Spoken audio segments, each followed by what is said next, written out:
भोगैश्वर्यप्रसक्तानां तयापहृतचेतसां व्यवसायात्मिका बुद्धिः समाधौ न विधीयते। చెప్పండి శ్లోకం.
వ్యవసాయాత్మికా బుద్ధి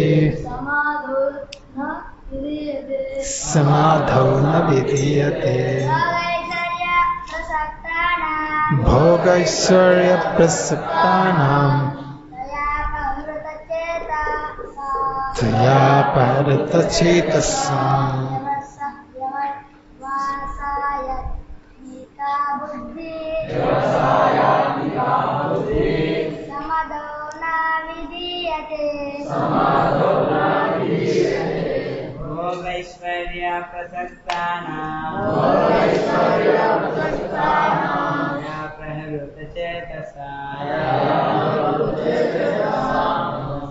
వ్యవసాయాత్మికా బుద్ధి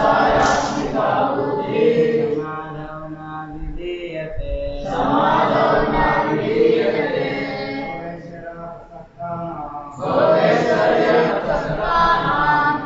తయాపహృతచేతసాం వ్యవసాయాత్మికా బుద్ధిः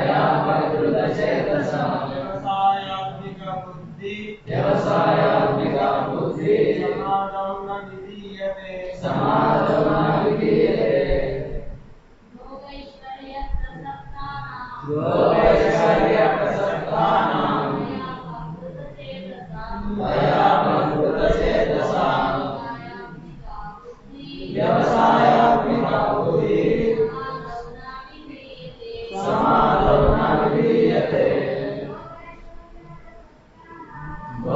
भोगैश्वर्यप्रसक्तानां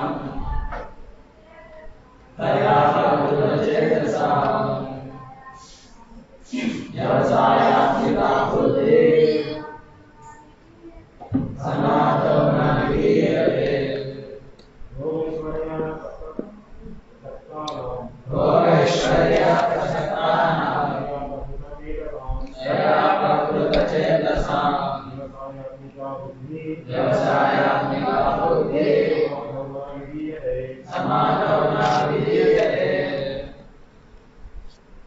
ఇంకెవరైనా చెప్తారా?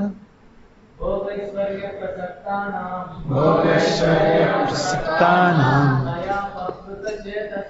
తయాపహృతచేతసాం వ్యవసాయాత్మికా బుద్ధిः समाधौ न विधीयते भोगैश्वर्यप्रसक्तानां तया व्यवसायात्मिका बुद्धिः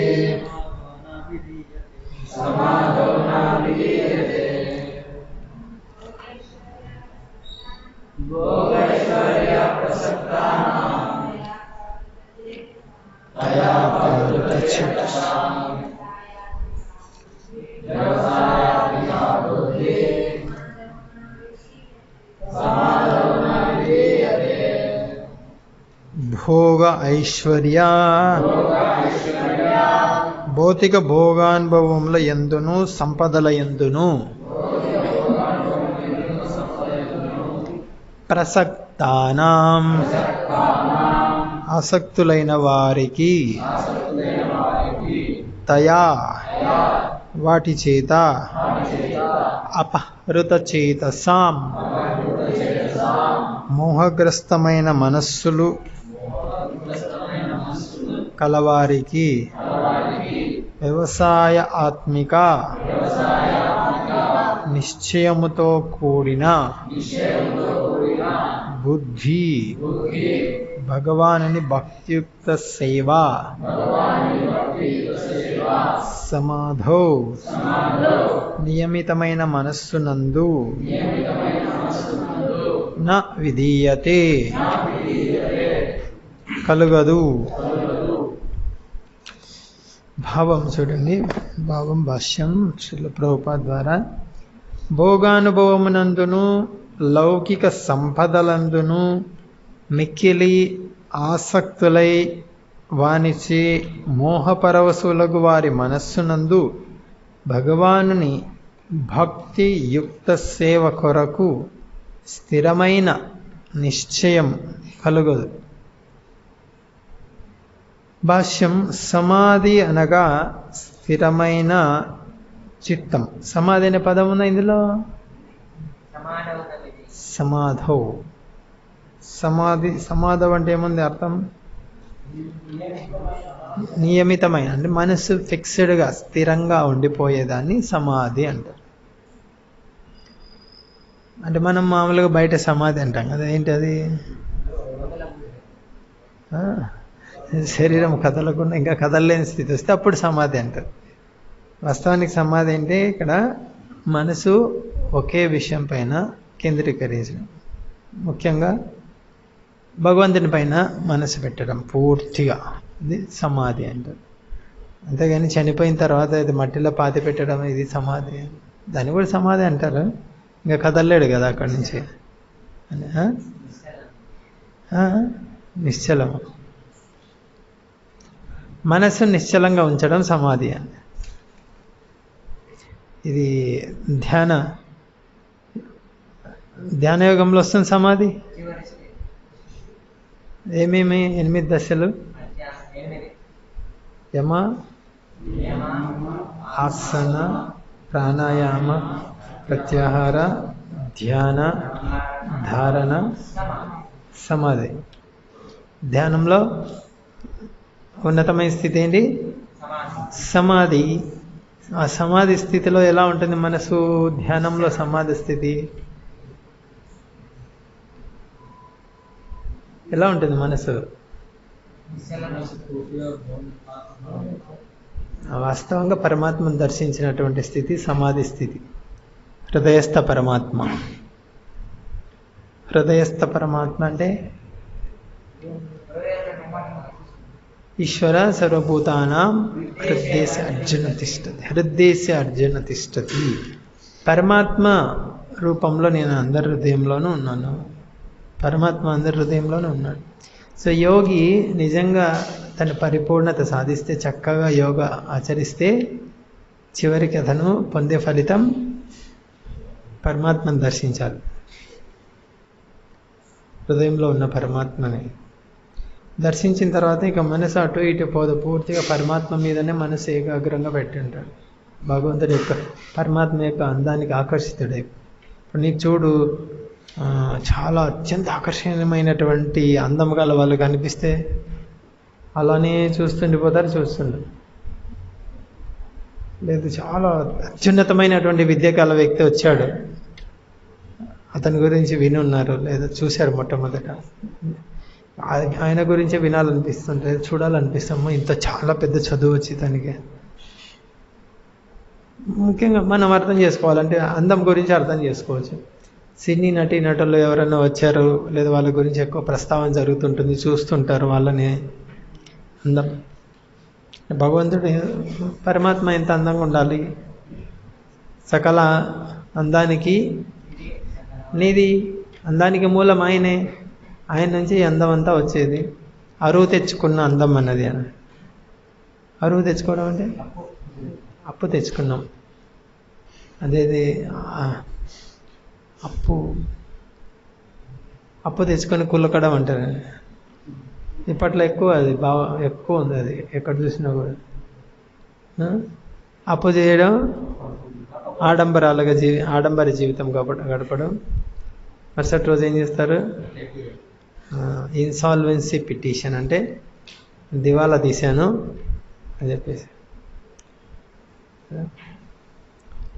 సమాధి అనగా స్థిరమైన చిత్తము. వైదిక నిఘంటువైన నిరుక్తి ఇలా తెలుపుచున్నది. నిఘంటు అంటే ఏంటి? డిక్షనరీ. తెలుగులో నిఘంటు అంటారు. నిరుక్తి ఇలా సమాధి అనే దానికి అర్థము సమ్యగాదీయతే అస్మిన్ ఆత్మతత్వ యథాత్మ్యం. ఆత్మను అవగాహన చేసుకుంటలో చిత్తము స్థిరముగా నెలకొన్నచో అది సమాధి స్థితమగును. అంటే ఇక్కడ ఏం చెప్తున్నారు? ఈ వైదిక డిక్షనరీ ప్రకారం సమాధి అంటే ఆత్మను అవగాహన చేసుకోవడంలో మనస్సును స్థిరంగా నిలిపి ఉంటే దాన్ని సమాధి అంటారు. ఇప్పుడు మనం చెప్పిన సమాధిలో అత్యున్నత స్థితి ఏంటంటే పరమాత్మను దర్శించటం. ఇంకో అత్యున్నత స్థితి ఏంటి? భగవాన్ని తెలుసుకొని భగవంతుడి యొక్క భక్తి, భగవంతుడి యొక్క సేవ, భగవంతుడి నామము, కీర్తన, భజన, వీటి యందు మనసు నిలబెట్టడం, ఇది సమాధి.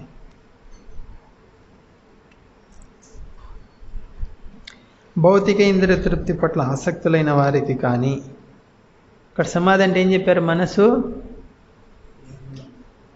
చెప్పండి, మనసు స్థిరత్వం. దేని మీద? అంటే ఇక్కడ భాషలో ఏం చెప్తున్నారు? ఆత్మను అవగాహన చేసుకోవడంలో మనసును స్థిరంగా ఉంచగలిగినచో అది సమాధి అంటారు. ఆత్మను అర్థం చేసుకోవడంలో పరిపూర్ణ స్థితి ఏంటంటే పరమాత్మను దర్శించడం, భగవంతుని అర్థం చేసుకోవడం ఇంకా అత్యున్నతమైనటువంటిది స్థితి. భౌతిక ఇంద్రియ తృప్తి మరి ఎవరు నిలబెట్టలేరు మనస్సు? కృష్ణుడు ఇక్కడ ఇది ఫలాని వ్యక్తులు మనసు నిలబెట్టలేరు అని చెప్తున్నారు. వాళ్ళ మనసు నిలబడదు, ఫలాని వాళ్ళది. ఎవరిది? భౌతిక ఇంద్రియ తృప్తి పట్ల ఆసక్తులైన వారికి కానీ, అటు తాత్కాలికమైన వాటిచే మోహితులకు వారికి కానీ ఎన్నడూనూ సమాధి సాధ్యపడదు. రెండు రకాలు చెప్తున్నారు ఇక్కడ. అట్టి వారందరూ దాదాపు భౌతిక శక్తి శిక్షించబడినట్టి వారే. హరే కృష్ణ.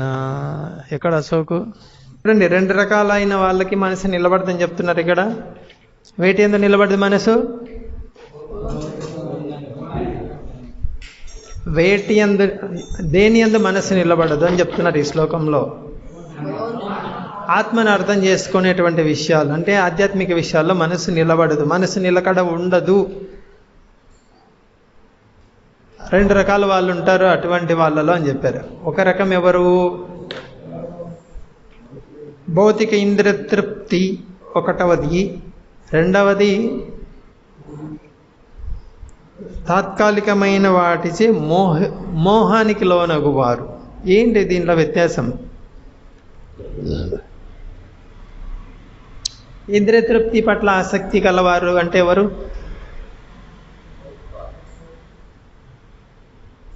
ఏంటి ఉదాహరణ? ఇంద్రియాలు ఎక్కడున్నాయి? శరీరాన్ని బాగా ఎంజాయ్ చేయాలి, బాగా తినాలి, చక్కగా. భౌతికమైన వ్యక్తికి సుఖం అంటే ఏంటి చెప్పండి?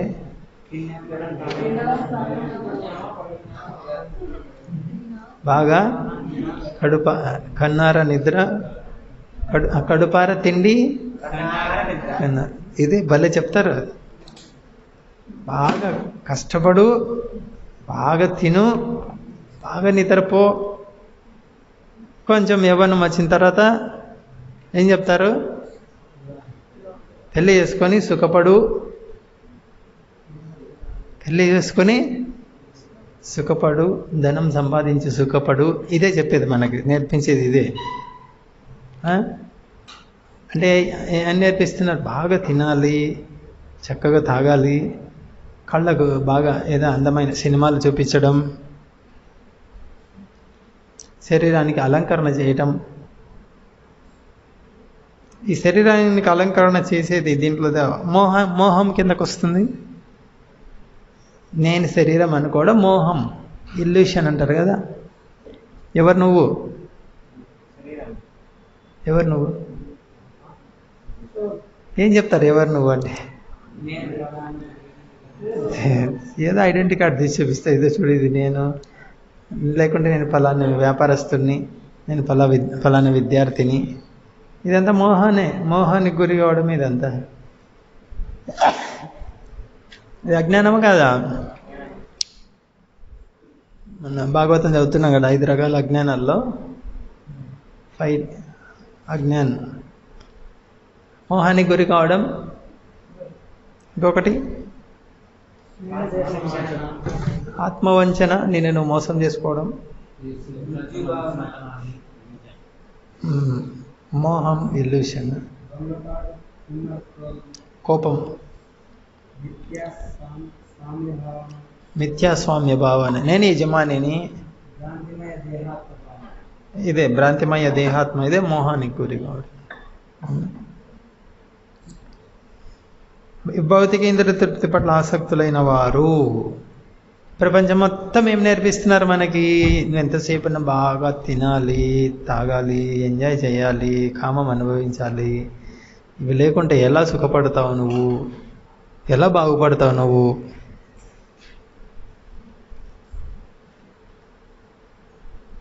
ఇవన్నీ ఉన్నవాళ్ళు బాగుపడ్డారా? ఎంత ఆనందంగా ఉన్నారు ఇవన్నీ ఉన్నవాళ్ళు. ధనం ఉన్నవాళ్ళు, అందం ఉన్నవాళ్ళు, ఐశ్వర్యం ఉన్నవాళ్ళు, పెద్ద పెద్ద ఉద్యోగస్తులు, వ్యాపారం చేసేవాళ్ళు, డబ్బులు ఉన్నవాళ్ళు, కోటీశ్వర్లు ఆనందంగా ఉన్నారా? మనసు నిలకడగా ఉందా వాళ్ళది? ఈ శ్లోకం ప్రకారం చూడండి, ఎక్కడ మనసు నిలకడగా ఉంది?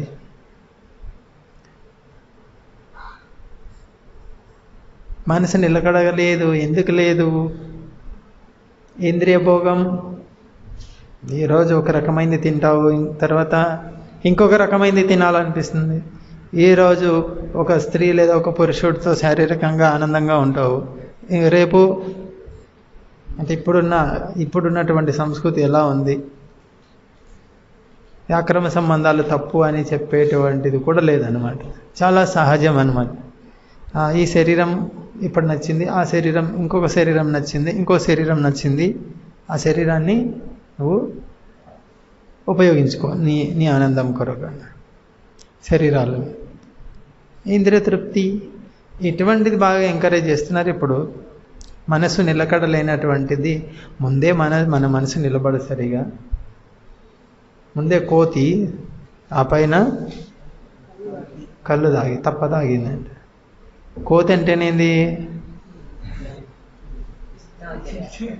కోతి అనేదానికన్నా కోతి పిల్ల అని చెప్పాలి. ఇంకా కోతి పిల్ల ఒక్క క్షణముకు లోపల ఒక క్షణము కూడా ఖాళీగా ఉండదు అది. కోతులన్నా కొంచెం పెద్ద వయసు వచ్చినా ఖాళీ కొంచెం కూర్చుంటాయి, కానీ కోతి పిల్ల చూడాలి, క్షణము అరక్షణము ఖాళీగా ఉండదు. చాలా బిజీ, పైకి ఎక్కేది, దిగేది, అది పీకేది, ఇది పీకేది, అది. మన మనసు ఆ విధంగా ఉంటుంది పరిస్థితి. ఎప్పుడు ఆధ్యాత్మిక విషయాల్లో ఇంకా స్పష్టంగా చెప్పాలంటే భక్తికి సంబంధించిన విషయాల్లో ఆసక్తి లేదంటే మన మనసు ఆ కోతి పిల్లలాగా ఉంటుంది. ఇంకా తాగితే ఎలా ఉంటుంది ఆ కోతి? అదే చెప్తారు, కోతి కోతి కళ్ళు తాగింది, కాలికి ముళ్ళు గుచ్చుకుంది అని.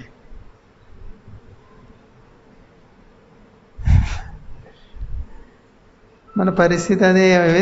ఒక సమస్య మనకు ఎన్నెన్ని సమస్యలు కొని తెచ్చిపెట్టుకున్నారు. ఎందుకు వచ్చాయి ఈ సమస్యలన్నీ అంటే, బాగా ఎంజాయ్ చేయాలి. నువ్వు ఏం ఎంజాయ్ చేయాలి? ఏంది వాళ్ళ దృష్టిలో మన తల్లిదండ్రులు మనకు నేర్పించేది ఏంది? బాగా సుఖపడాలి నాన్న, నువ్వు బాగా సుఖపడాలి. చూడు, మేమంటే కష్టపడుతున్నాము, నువ్వు బాగా సుఖపడాలి. వాళ్ళ అమ్మ నాన్న కూడా అదే చెప్పింటారు అతనికి. ఏం చెప్పింటారు? వాళ్ళ అమ్మ నాన్న కూడా అదే చెప్పింటారు. ఆయనకు, మీ తాతకు, వాళ్ళ తాతకు కూడా వాళ్ళ అమ్మ నాయన అదే చెప్పింటారు. కానీ ఒక్కడైనా సుఖపడ్డా? ఊరికే చెప్పుకుంటూ వస్తున్నారు, నువ్వు సుఖపడాలి, మేము కష్టపడ్డాం, నువ్వు సుఖపడాలి, మేము కష్టపడ్డాం, నువ్వు సుఖపడాలి, మేము కష్టపడ్డాం. కానీ ఏ పరంపర కొనసాగుతుంటుంది అక్కడ? కష్ట పరంపర, దుఃఖాల పరంపర కొనసాగుతూనే ఉంటుంది. మీ నాన్న జీవితం చూడు, ఆయన చెప్తాడు, అయ్యా నేను చాలా కష్టాలు అనుభవించాను. మీ తాత చూడు, ఎన్ని కష్టాలు పడ్డానో తెలుసా నేను అంటాడు. వాళ్ళు మీ ముత్తాతను అడిగి చూడు, ఆయన అంతే. నీ పరిస్థితి నువ్వు అంతే. నీ కొడుకు రేపు నీ మనవడు. ఇది కొనసాగే పరంపర. ఎప్పుడు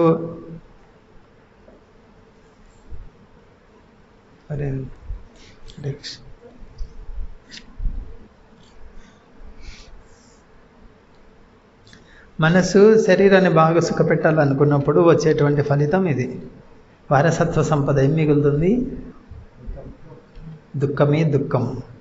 సంపద ఏం మిగలదు. ఇక్కడ అనుకుంటారు సంపాదిస్తున్నాను నేను, చాలా సంతోషంగా ఉంటాను. అదే శుద్ధ తప్పు. అది ఆనందానికి సంపదకు సంబంధమే లేదు అసలు. ఆనందానికి నువ్వు శరీరంతో భోగించాలనుకునే దానికి అసలు సంబంధమే లేదు. శరీరమే. ఇప్పుడు ఈ గోడ దేంతో తయారు చేయబడింది? గోడలో ఇటుకలు, సిమెంటు. అలాగే ఈ శరీరం దేంతో తయారు చేయబడింది? దుఃఖాలతో. శరీరానికి ఎన్ని బాధలు ఉన్నాయి చూడండి. 24 గంటలు బాధలే. ఎన్ని ఏర్పాట్లు చేసుకొని కూర్చోవాలో దీనికోసం చూడు. ఇప్పుడు ఫ్యాన్లు ఎందుకు వేసుకున్నారు? ఇక్కడ దోమలు ఉన్నాయి. కష్టమా కాదా? కష్టమే. వేసవి కాలం వచ్చింది, ఫ్యాన్లు వేసుకోవాలి, ఏసీ వేసుకోవాలి, కష్టమే. చలికాలం వచ్చింది, హీటర్ ఆన్ చేసుకోవాలి, వేడి వేడి నీళ్ళు కావాలి, అంత వేడి వేడిగా కావాలి. ఏ కాలంలో నువ్వు ప్రశాంతంగా ఉండే చెప్పు? ఇది పలాని కాలంలో నేను ప్రశాంతంగా ఉంటాను, నాకు ఇది. ఈ మన జీవితం ఎలా తయారైందంటే, ఎంతసేపు ఉన్నా ఈ కష్టం నుంచి బయటపడాలి, ఆ కష్టం నుంచి బయటపడాలి, దీని నుంచి బయటపడాలి, దాని నుంచి. ఇది ఆలోచిస్తూ ప్రయత్నం చేయడంలోనే జీవితం అంతా కొనసాగిపోతుంది. ఎందుకు? ఇక్కడ ఏమన్నా రెండో కారణం, మోహానికి గురై ఉన్నాము. ఏం మోహం అది? నేను ఈ శరీరం, నేను ఇక్కడే ఉంటాను, శాశ్వతంగా ఇక్కడే ఉండాలి, నేను ఇక్కడే ఇల్లు కట్టుకున్నాను, ఇక్కడే ఉండిపోవాలి నేను. దీనివల్ల ఈ శరీరం నేను. ఎప్పుడన్నా ఆలోచించామా? నాకు 45 సంవత్సరాల వయసు, 47 సంవత్సరాల క్రితం ఎక్కడున్నాను నేను? ఎప్పుడన్నా వస్తుందా ఆలోచన? రాదు. ఒకవేళ ఆ విధంగా ఆలోచిస్తే కూడా ఏమంటారు తల్లిదండ్రులు? ఏమంటారు? ఒకవేళ పిల్లలు ఆలోచించారు అనుకో ఆ విధంగా, ఏం తలతిక్క ప్రశ్న, చదువుకో చక్కగా అంటే మంచి ప్రశ్న వేస్తే అబ్బాయి, ఆ పిల్లోడికి ఏంది తెలివితేటలు లేవు సరికి ఇట్లాంటి ప్రశ్నలు వేస్తాడా?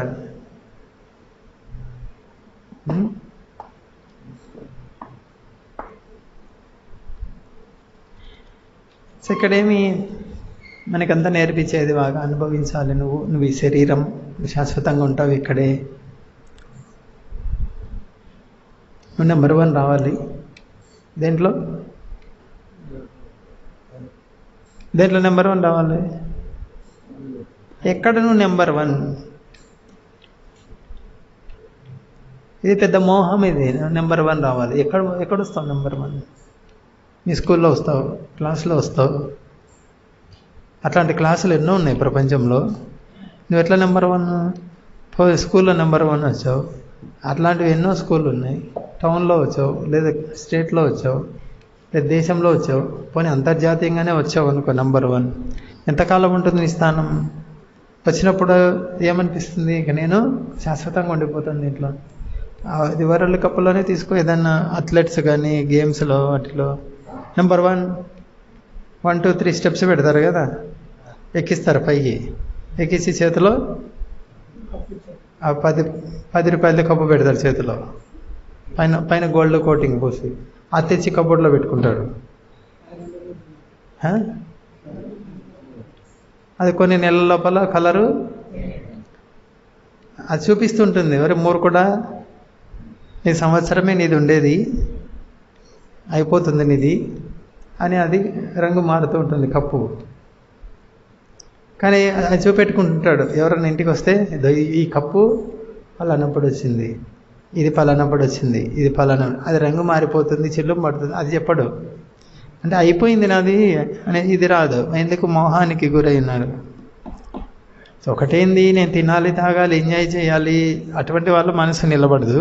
ఈ విధంగా సంపదల పట్ల, సంపద అంటే ఏంటి? పేరు కూడా సంపదే, పేరు ప్రతిష్ట, ఇటువంటి వాటి పట్ల మోహానికి గురై వాటి పట్ల ఆసక్తి ఎక్కువ ఉన్న వాళ్ళకు మనసు నిలబడదు. దీని యందు ఆధ్యాత్మిక విషయాలందు మనసు నిలబడుతుంది. ఈరోజు ఎందుకు చూడండి, గొళ్ళు గోపురాలని ఇటువంటివి, భగవద్గీత, రామాయణం ఇటువంటి చర్చలు లేవు ఎక్కడ చూసినా కూడా. కనీసం 30 సంవత్సరాల క్రితం చూస్తే, 30-40 సంవత్సరాల క్రితం ఎక్కడ చూసినా కూడా మహాభారతం, రామాయణం సాయంకాలం పూట అవే చర్చిస్తుండే వాళ్ళు. అవి విని మనసు వాటి మీదనే పెట్టి రాముడి గురించి, కృష్ణుడి గురించి అదే స్మరించుకుంటూ ఆ విధంగా పడుకునే వాళ్ళు.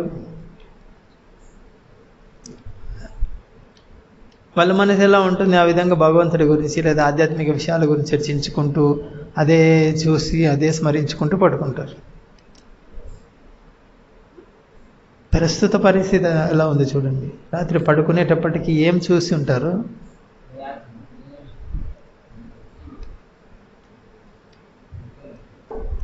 పడుకునేటప్పటికి చూసి ఉంటారు అనేదానికి చూస్తూ చూస్తూ నిద్రపోతారు. అట్లేదే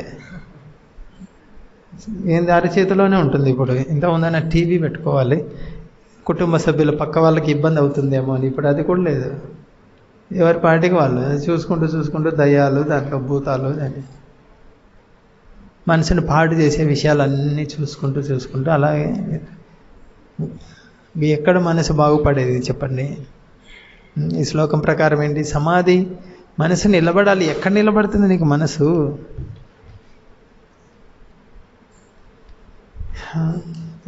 మన ప్రస్తుత సమాజం మొత్తం అలానే ఉంది. చిన్నప్పటి నుంచి పుట్టినప్పటి నుంచి మరణించే వరకు దుఃఖాలే అనుభవిస్తూనే ఉంటాడు.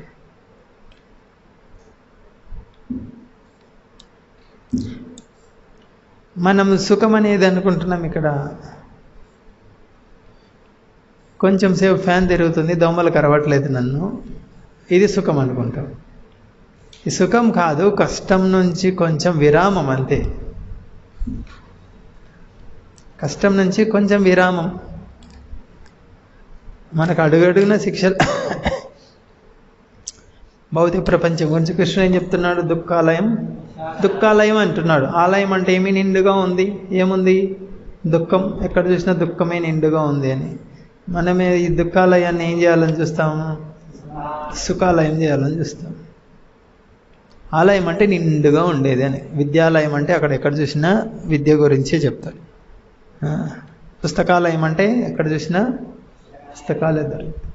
అదేవిధంగా దుఃఖాలయం అంటే ఎక్కడ చూసినా దుఃఖాలే.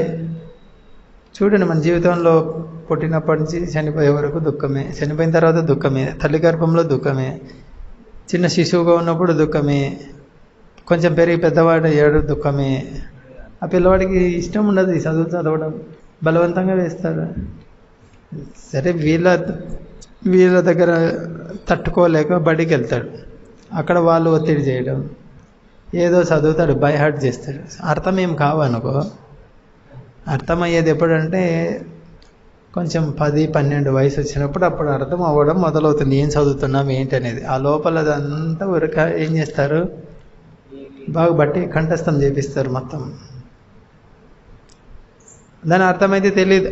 ఆ విధంగా చూడండి, ఈ పై మెరుగుల కొరకు బాగా కష్టపెట్టి జీవి పెద్దయిన తర్వాత ఉద్యోగము, వ్యాపారము, తర్వాత వివాహం, తర్వాత ఏంటి పరిస్థితి, సోమవారం నుంచి శనివారం వరకు సెలవు దొరకదు, ఎక్కడో నివసిస్తాడు, ఎక్కడో ఉద్యోగం, ఎక్కడో వ్యాపారం, తల్లి బిడ్డ భార్య కూతురు కలిసేది లేదు.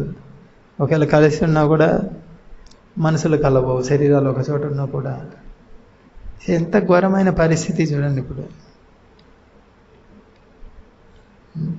ఎందుకు ఇది జరుగుతుంది అంటే ఈ శ్లోకంలో మొదట్లో చెప్పారు, భోగ ఐశ్వర్య ప్రసక్తానం. బాగా భోగించాలి నేనే, అహం భోగి. భోగ ఐశ్వర్య, బాగా భోగించాలంటే ఏం కావాలి, ఐశ్వర్యం కావాలి, సంపదలు కావాలి, పరిగెత్తాలి.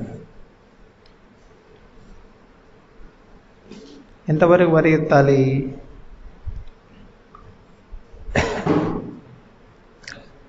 సమాధి వరకు పరిగెత్తాలి. సమాధి అంటే ఇది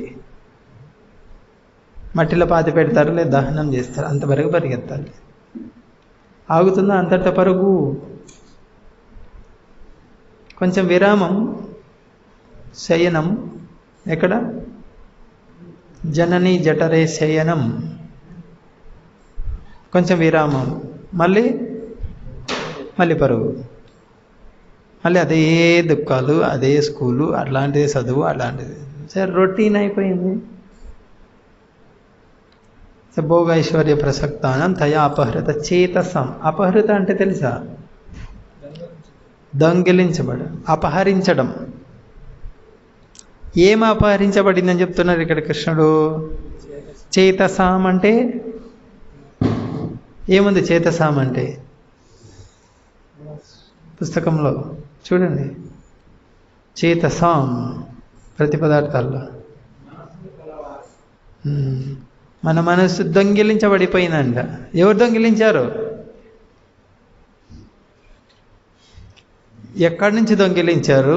ఎవరు దొంగిలించారు? మనసు చేతసాం, చైతన్యం అనొచ్చు. ఎవరు దొంగిలించారు మన హృదయాన్ని?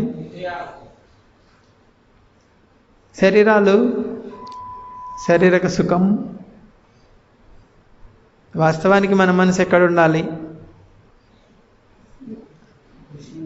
అపహరించబడింది. ఎక్కడి నుంచి అపహరించబడింది? ఆధ్యాత్మిక విషయంలో ముఖ్యంగా చెప్పాలంటే కృష్ణుడి గురించి మనసు ఉండాలి. ఈ మైక్ దేనికోసం ఉంది? ఇప్పుడు మైక్ దేనికోసం ఉంది? మాట్లాడడం కోసం. పెన్ను దేనికోసం ఉంది? అలాగే ప్రతి వస్తువుకు ఒక నిర్దిష్ట లక్ష్యం ఉంటుంది. ఫ్యాన్ ఉంది, దాని నుంచి గాలి కావాలి. ఆహారం ఉంది దేనికోసం? తినడం కోసం. కళ్ళు ఉన్నాయి చూడడం కోసం, చెవులు ఉన్నాయి వినడం కోసం. అదేవిధంగా ప్రతి వస్తువు కూడా ఏదో ఒక పని కోసం ఉద్దేశించబడి ఉంటుంది. ఆ పని నుంచి దానిని తొలగించావనుకో, ఇది అపహరించడం. అప్పుడు ఏమవుతుంది? అది సరిగా నీకు సరైన ఫలితాన్ని ఇవ్వదు. మైకును ఏం చేయాలి? మాట్లాడడానికి ఉపయోగించాలి. దీంతో వంట చేయడానికి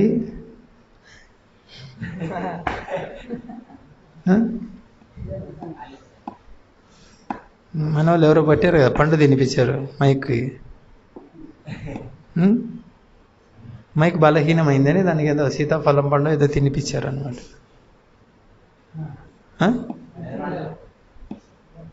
మన వాళ్ళు చాలా గొప్ప వాళ్ళు అన్నమాట. పాపం తినిపించేసరికి ఏమైంది? దానికి పోయింది. అది మన పరిస్థితి. అలాగే మనస్సు దేనికోసం ఉంది? మైక్ మాట్లాడడం కోసం ఉంది, ఆహారం తినడం కోసం ఉంది, పెన్ను రాయడం కోసం ఉంది, కుర్చీ కూర్చోవడం కోసం ఉంది, ఫ్యాన్ గాలి కోసం ఉంది. మనసు దేనికోసం ఉంది? మన్మనాభవ. మనసు నిలబెట్టాలి. వాస్తవంగా ఉండేది కృష్ణుని మీద అయితే చాలా సులభంగా నిలబడుతుంది. కానీ దానికి ఏం చేసాం ఇప్పుడు? వేరే వేరే అన్నీ నేర్పించి అలవాటు చేయడం వల్ల ఇప్పుడు మనసు నిలబడేది కష్టం అనిపిస్తుంది. కృష్ణుడొద్దు, కృష్ణుడొద్దు, కృష్ణుడొద్దు, కృష్ణుడొద్దు, భగవంతుడు వద్దు, దేవుడు వద్దు అని చిన్నప్పటి నుంచి చెప్పి చెప్పి చెప్పి చెప్పి చెప్పి చెప్పి ఎలా తయారైందంటే అది చెప్తారు గుర్రము. అది గుర్రము, దాన్ని గాడిదలాగా ట్రీట్ చేయడం వల్ల చిన్నప్పటి నుంచి అది గాడిదలతోనే కలుస్తుంది. నేను గాడిదే అనుకుంటుంది అది. అలా తయారైంది మన పరిస్థితి. మనసు కృష్ణుడి మీద ఉండాలి, భక్తి మీద ఉండాలి. దానికి సమయం కేటాయించాం మనం. ఎందుకు కేటాయించావు? ఏదో ఈ శారీరక భోగాలు అనుభవించాలి, సంపదలు సంపాదించాలి. నేను అయ్యో నా వయసు అయిపోతుందే, ఇంకెప్పుడు సంపాదించేది? 4 రాళ్ళు సంపాదించి పెట్టుకో. ఎప్పుడు? దీపం ఉన్నప్పుడే ఇల్లు సర్దుకోవాలి. అట్లే పాలు, ఆవు పాలు ఇచ్చేటప్పుడే పిండుకోవాలి. ఇంకేం చెప్తారు? ఇంకొకటి 4 రాళ్ళ గురించి చెప్తారే. 4 రాళ్ళు వెనకేసుకోవాలి అని చెప్తారు. ఏంటి 4 రాళ్ళు అంటే? డబ్బులు ఎల్ఐసిలో వేసి పెట్టుకో, లేదా బ్యాంకులో వేసి పెట్టుకో. ఇది 4 రాళ్ళు అంటారు. ఇప్పట్లో అది చాలా ప్రమాదకరం ఉందంటే నేను ఎప్పుడు చంపుతారో తెలీదు. ఇంట్లో వాళ్ళే చంపుతారు. సొంత బంధువులే, భార్య చంపచ్చు, భర్తే చంపచ్చు. నీకు ఏదైనా ఎల్ఐసి ఉంది, పెద్ద ఆస్తి ఉందంటే. కానీ మనసు సంపద, నిజమైన సంపద ఏంటి? జీవుడికి నిజమైన సంపద ఏంటి? కృష్ణుడి మీద మనసు పెట్టాలి. కాబట్టి మన్మనాభవ. కృష్ణుడు చెప్తున్నాడు, నీ మనసు ఉండేదే ఆలోచించడం కోసం. ఏ విధంగా అయితే పెన్ను రాయటం కోసం ఉంది, మనసు ఆలోచించడం కోసం ఉంది. ఆ మనసుతో ఆలోచన నా గురించి ఆలోచన చేయి నువ్వు అని చెప్తున్నాడు కృష్ణుడు. అదే ఇక్కడ సమాధి అనే దానికి అర్థం. మనసును ఆధ్యాత్మిక విషయాల్లో పూర్తిగా నిలబెట్టడం సమాధి స్థితి అంటారు. మనసును కృష్ణుడి మీద నిలబెట్టేది అత్యున్నతమైనటువంటి సమాధి. ఎలా నిలబెడతారు కృష్ణుడి మీద మనసుని? మనసు తీసుకొని వెళ్ళి గర్భగుడిలో కృష్ణుడు ఉన్నాడు అక్కడ పెడతారా? తీసుకెళ్ళి ఎలా పెడతారు మనసుని? కలియుగంలో చాలా తేలికైన విధానం మనసు నిలబెట్టడం కృష్ణుడి మీద. అంటే హరే కృష్ణ హరే కృష్ణ కృష్ణ కృష్ణ హరే హరే, హరే రామ హరే రామ రామ రామ. ఈ నామం గట్టిగా ఉచ్చరించాలి, వినాలి. అప్పుడేమవుతుంది? మనసు క్రమక్రమంగా ఆరంభంలో కొంచెం నిలబడకపోవచ్చు, మళ్ళీ ఏం చేయాలి? దాన్ని వినిపించాలి, మనసుకు వినిపించాలి. విను విను విను అని క్రమక్రమంగా దారిలోకి వస్తుంది. ఎందుకంటే మనసుకు చాలా సహజం ఏంటి? చేపపిల్లకు చాలా సహజం ఏంటి? నీళ్ళు. అలాగే మనసుకు చాలా సహజమైన స్థితి వాస్తవంగా కృష్ణ కథ వినడం, భగవద్గీత, భాగవతం, రామాయణం ఇటువంటి వినాలి, చదవాలి, చర్చించాలి. ఇటువంటి సహజం, దానికి చాలా ఆనందంగా ఉంటుంది. కానీ ఇప్పుడు దానికి ఈ ఆనందాన్ని ఇచ్చేటువంటి విషయాలను పక్కన పెట్టి వేరేవన్నీ అలవాటు చేశారు. ఇప్పుడు ఒక్కసారిగా అది రావడానికి వినదు మాట, అందుకు కష్టంగా ఉంటుంది. హరే కృష్ణ మంత్రం భగవంతుని మీద మనసు పెట్టడం సులభమే, కానీ మనసుకు ఇవన్నీ అలవాటు చేశాం కదా, వేరే విషయాలు, కృష్ణుడు తప్ప వేరే విషయాలన్నీ అలవాటు చేశాం. ఇప్పుడు ఒక్కసారిగా ఉన్న ఫలంగా ఇటువైపు రావాలంటే అది మొండికేస్తుంది. కాబట్టి కృష్ణుడు ఏం చెప్తున్నాడు? అభ్యాసం చెయ్యి ఓ అర్జున. అభ్యాస యోగ యుక్తేన, అభ్యాస ప్రాక్టీస్ చేయను. ప్రాక్టీస్ మేక్స్ మ్యాన్ పర్ఫెక్ట్ అని తెలుగులో ఏమంటారు దాన్ని? అభ్యాసం కూసు విద్య అంటారు. అంటే రోజు సాధన అలవాటు చేసుకుంటూ ఉంటే నువ్వు విద్యలో పరిపూర్ణత సాధిస్తావు అని. ఈరోజు మనసు నిలబడలేదు అంటే అర్థం ఏంటి? సరైనటువంటి సాధన చేయాలి. ఏం సాధన చేయాలి? సో మనకి ఇచ్చినటువంటిది భగవంతుడి యొక్క నామం చెబుతూ వింటూ ఉండాలి. నువ్వు ఎక్కడన్నా ఉండు, ఏమైనా చేస్తూ ఉండు. చాలా సులభమైన విధానం ఇచ్చారు. ఆ విధంగా మనసు నిలబడిపోతుంది ఆధ్యాత్మిక విషయాల్లో. ఆధ్యాత్మిక విషయాల్లో నిలబెట్టడమే మనసును సమాధి అన్నారు. ఈ ఆధ్యాత్మిక విషయాల్లో కూడా వివిధ స్థాయిలు ఉన్నాయి. అత్యున్నతమైనటువంటి హై గ్రేడ్ వచ్చేసి ఆధ్యాత్మికం వచ్చేమి ఈ హరే కృష్ణ మహామంత్రం, భగవంతుడి నామం నిరంతరము వింటూ ఉండడం, పలుకుతూ ఉండడము, వింటూ ఉండడం అనమాట.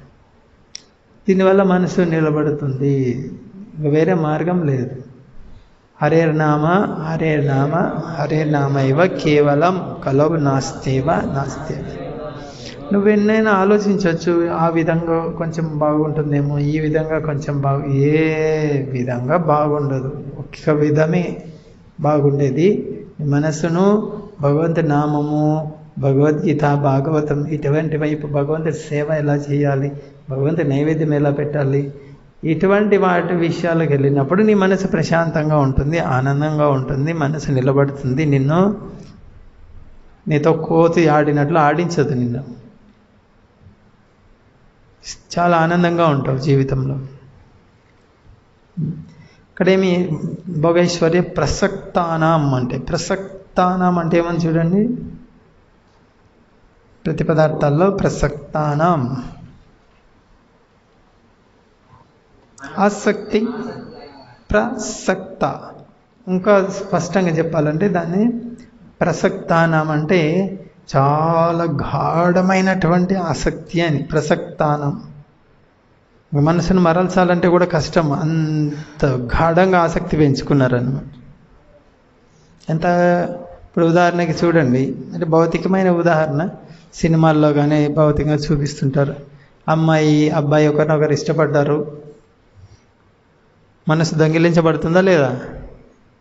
అబ్బాయి మనసును అమ్మాయి దొంగిలిస్తుంది, అమ్మాయి మనసును అబ్బాయి దొంగిలిస్తాడు.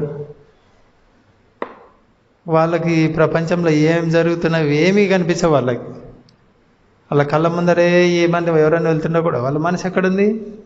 దొంగిలించబడింది. దాని గురించి ఎన్నో పాటలు కూడా రాస్తారు, మనసు ఎటో అది ఎక్కడికో వెళ్ళిపోయింది అని. అది దానికి సంగీతం పెట్టుకొని మరీ వింటారు. వీళ్ళది కూడా వెళ్ళిపోతుంది దాంతోపాటి. దాన్ని ఎలా పంపించాలి అని, ఎలా నిలబెట్టాలి అని ఏమైనా శిక్షణ ఇస్తావా? లేదు. సరే, ఇక్కడ ప్రసక్తి అనే దాని గురించి చెప్పాలంటే ఆసక్తి. ఆ యువతి యువకులు ఒకరి పట్ల ఒకరు ఆసక్తిలో ఉన్నారు. ఇంట్లో కార్యకలాపాలు కానీ చదువు మీద కానీ మనసు నిలబడదు. ఇంతన్నా చెయ్యి, ఏమైనా చెయ్యి, వెళ్ళి కలవాలి. మనసు పూర్తిగా అపహరించబడిపోయింది.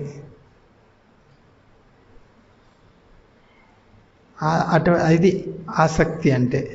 తల్లిదండ్రులు ఎంతన్నా ఆపాలని ప్రయత్నం చేసినా వాళ్ళు ఏదో ఒక విధంగా గోడ దూకి అది ఇది దెబ్బలు తినా ఏదో ఒక విధంగా మళ్ళీ అక్కడికి వెళ్ళాలని చూస్తారు. ఎందుకు? ఆసక్తి. మనసు అంతా అక్కడ. ఇది ఆసక్తి. దానివల్ల ఏమొస్తుంది చెప్పండి చివరికి వాళ్ళకి? వాళ్ళు అనుకుంటారు ఇదేందో ప్రేమ దోమ అని చెప్పేసి. ఎంతవరకు ఉంటుంది ఆ ప్రేమ దోమ? ఆ క్షణకాల సాంగత్యం, కామం మీద అనుభవిస్తారు అంతే. తర్వాత సంతానము, ఒకరో ఇద్దరో, తర్వాత ఇక చూడొచ్చు ఏ మగసాట్లో. ఇప్పుడున్న పరిస్థితుల్లో ఇంకా ఘోరం. భక్తులు కాదంటే ఉరితాడేసుకున్నట్టే ఇప్పుడున్న పరిస్థితుల్లో. ఏమవుతుంది జీవితం? చివరికి ఉరితాడేసుకుంటారు ఇద్దరు, ప్రేమ అని చెప్పేసి. మనసు ఎంత దారి తీస్తుందో చూడండి. ఆత్మహత్య చేసుకోవడం, విడాకులు, వ్యభిచారం, జూదం, మత్తు మందులు, పెద్ద పెద్ద ఏదో సంపాదించాలి, ఏదో చేయాలి, ఏదో చేయాలి, ఏదో చేయాలి. ఎట్లా అయితే ఆ యువతి యువకులు తల్లిదండ్రుల మాట వినరు, పెద్దల మాట వినరు. ఎంతసేపు ఎలా వెళ్ళాలి, ఎలా వెళ్ళాలి, ఎలా వెళ్ళాలి. జీవితాన్ని నాశనం చేసుకుంటారో అదేవిధంగా మనం కూడా కృష్ణుడు చెప్తున్నాడు, వద్దు వద్దు, ఈ సంపదలు వద్దు, దీని మీద ఆశ పెట్టుకోవద్దు, కుటుంబ సభ్యుల మీద ఆశ పెట్టుకోవద్దు, వాటి మీద ఆసక్తి పెట్టుకోవద్దు, నీ మనసు నా వైపు మళ్ళించు. లేదు, వినేదే లేదు. అన్ని కష్టాలు కొని తెచ్చుకుంటాం. కొంచెం సమయం కేటాయించు నా కోసం అని కృష్ణుడు చెప్తున్నాడు. కొంచెం సేపు నా గురించి ఆలోచించు. నువ్వు నీకు ఇవన్నీ ఎవరిస్తున్నారు? నీకు పీల్చుకోవడానికి గాలి ఇచ్చేది నేనే, నీకు ఆహారం ఇచ్చేది నేనే. ఎక్కడి నుంచి వస్తుంది ఆహారం? లేదు, అంగట్లో తెచ్చుకుంటాం బియ్యం మేము అని. కృష్ణుడు ఎక్కడ ఇస్తున్నాడు? మాకు మా ఇంటికి తెచ్చిస్తున్నాడు కృష్ణుడు. అంత పరమ మూర్ఖత్వంతో నిండిపోయింది మనసు. అంటే ఎక్కడి నుంచి వస్తున్నాయి? ధాన్యం ఎక్కడి నుంచి వస్తుంది? కూరగాయలు ఎక్కడి నుంచి వస్తున్నాయి? గాలి ఎక్కడి నుంచి వస్తుంది? ఇవన్నీ కృష్ణుడు ఇవ్వకుంటే ఎలా బతికేది నేను? ఎలా బతికుండగలను? కృష్ణుడి పట్ల కొంచెమైనా కృతజ్ఞత చూపించాలి. కొంచెం సేపైనా సమయం కేటాయించాలి భగవంతుడికి. లేదు, ఏమవసరం అంతసేపు భగవంతుడికి? 2 నిమిషాలు అట్లా నమస్కారం పెట్టి చాలు. ఏం అంత అవసరమా? ఎప్పుడు హరే కృష్ణ హరే కృష్ణ అనుకునే అవసరమా నీకు? ఏం అవసరం? మా అలాగే సావచ్చు కదా వచ్చి కొట్టుకొని. నువ్వెందుకు ప్రశాంతంగా ఉండాలి హరే కృష్ణ చేసుకుంటూ? మేము ఎలాగూ చచ్చిపోతున్నాము, నువ్వు కూడా చావు మాతో పాటి. ఇది హరే కృష్ణ చేసుకుని మనసు నిలబడుతుంది భగవంతుడి మీద. భగవంతుడు సచ్చిదానంద స్వరూపుడు, ఆనందానికి నిధి భగవంతుడు. భగవంతుడు ఎవరైతే భగవంతుడు తలుచుకుంటారో ఆనందంగా ఉంటారు. హనుమంతుడికి ఇల్లుందా? లేదు. ఎంత పరమానందంగా ఉంటాడు. ప్రహ్లాద్ మహారాజు ఎన్ని కష్టాలు పెట్టాడు వాళ్ళ, ఆయన కూడా ఆనందంగా ఉన్నాడు. ఏమి భగవంతుని తలుచుకుంటున్నాడు, మనసు కృష్ణుడి మీద పెట్టాడు కాబట్టి ఆనందంగా ఉన్నాడు. ఏ కష్టము ఏం చేయలేదు ఆయనని. మనకి ఇన్ని ఉన్నా కూడా సుఖం ఉండదు. తప్పుడు మార్గంలో వెళ్తున్నాం. కాబట్టి భగవంతుడు ఇన్ని ఇచ్చాడు నాకు, కొంచెం సమయం భగవంతుని కేటాయించలేకపోతున్నా అంటే ఎక్కడ సుఖం ఆశిస్తావు, ఎక్కడ ఆనందం ఆశిస్తావు చెప్పండి? ఇది మనకున్నటువంటి విద్య కానీ, మనకున్నటువంటి జీవితం కానీ మొత్తం ఈ చెడు, ఇదేమి తప్పుదారిలో నడిపిస్తున్నారు. సమాజం మొత్తం తప్పుదారే నడుస్తుంది అన్నమాట. తల్లిదండ్రులు తప్పుదారే పట్టిస్తున్నారు పిల్లల్ని. విద్యా వ్యవస్థ అంటారా, అక్కడ తప్పుదారే పట్టిస్తున్నారు. రాజకీయ నాయకులు, సమాజాన్ని పరిపాలించే వాళ్ళు తప్పుదారే పట్టిస్తున్నారు. ఇక ఎక్కడ సరైన నిర్దేశం ఎక్కడుంది చెప్పండి మనకి? అది భగవద్గీతలోనే ఉంది. అది అటువంటి భగవద్గీతకు బట్ట కట్టేసి దాన్ని బీరువాలోనో కబోర్డ్లోనో ఎక్కడో ఎత్తి పెట్టేసి మాకు సుఖం లేదు, మా ఇంట్లో కష్టము, నా కష్టం, నీ కష్టం అంటే, అరే సుఖానికి మార్గాన్ని చూపించే భగవద్గీతను ఎత్తిపెట్టేసావు. కష్టానికి మార్గం చూపించే వాళ్ళందరినీ ఆశ్రయిస్తున్నావు.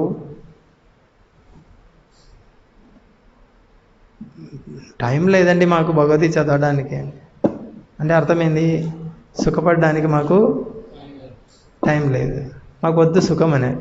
సుఖానికి మార్గం భగవద్గీత చదువు అంటే నాకు టైం లేదు కానీ సుఖం కావాలి. ఎంతసేపు? రోజు ఒక 10 నిమిషాలు భగవద్గీత చదువు. 10 నిమిషాలు దొరకదా? అడిగి చూడండి ఎవరైనా, భగవద్గీత చదవండి అంటే ఎక్కడుంది టైం? మాకు లేదు, టైం లేదంటే. అంటే 5 పూట్ల తినడానికి టైం ఉంది, సినిమాలు, షికార్లు వీటికి టైం ఉంది, రాజకీయాల గురించి మాట్లాడడానికి టైం ఉంది, క్రికెట్ గురించి మాట్లాడడానికి టైం ఉంది, యుద్ధాల గురించి మాట్లాడడానికి టైం ఉంది, బ్యాంకు బ్యాలెన్స్ ఎలా పెంచుకోవాలి ఆలోచించడానికి టైం ఉంది, వీటన్నిటికీ టైం ఉంది. నీ సుఖం కోరేటువంటి వ్యక్తి భగవంతుడి గురించి ఆలోచించడానికి టైం లేదు. ఎంత దుర్బుద్ధి చూడండి అది. ఈ దుర్బుద్ధి వల్లే మనకు వచ్చే కష్టాలన్నీ. కాబట్టి ఈ దుర్బుద్ధి పోవాలి, మనసు క్రమంగా ఆధీనంలోకి రావాలంటే ఏం చేయాలి? ఇప్పుడు కలియుగంలో చైతన్య మహాప్రభు మనకి ఇచ్చిన సులభమైన విధానం, హరే కృష్ణ కృష్ణ కృష్ణ హరే హరే, హరే రామ హరే హరే. ఈ నామ ఉచ్చారణ చేస్తూ జపము కీర్తన చేస్తుంటే మనసు క్రమంగా అదుపులోకి వస్తుంది, నిజమైన ఆనందం అనుభవంలోకి వస్తుంది మనకి. శ్రీమద్ భగవద్గీత యథాతథం की जय, श्रील प्रभुपाद की जय, श्री श्री निताय गौर सुंदर की जय. हरे कृष्ण.